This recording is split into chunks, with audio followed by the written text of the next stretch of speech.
اللي بتشتكي من حماتها تتفرج على الفيديو ده.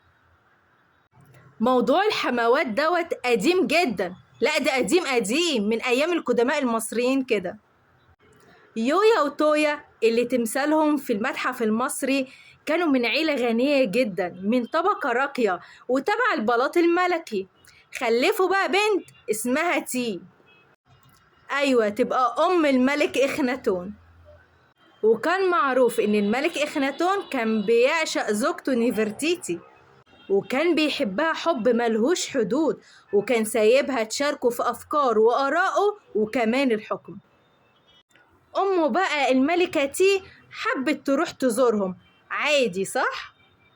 بس اللي حصل حاجة غريبة جدا بعدها. الملكة نيفرتيتي اختفت ومحدش عارف مكانها لحد دلوقتي، ولا عارفين مكان مقبرتها. بس الأكيد إن مقبرتها لما تكتشف هيبقى حدث عظيم جدا، ممكن يكون أكتر من حدث توت عنخ آمون. في بقى أقاويل اتقالت كتيرة جدا، بس من ضمنها حقيقة معروفة وواضحة جدا إن الملكة نيفرتيتي والملكة تي كانوا على خلاف وما كانوش متفقين مع بعض.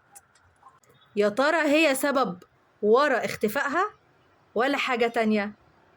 كل الأسرار هتبان يوم ما نكتشف مقبرتها.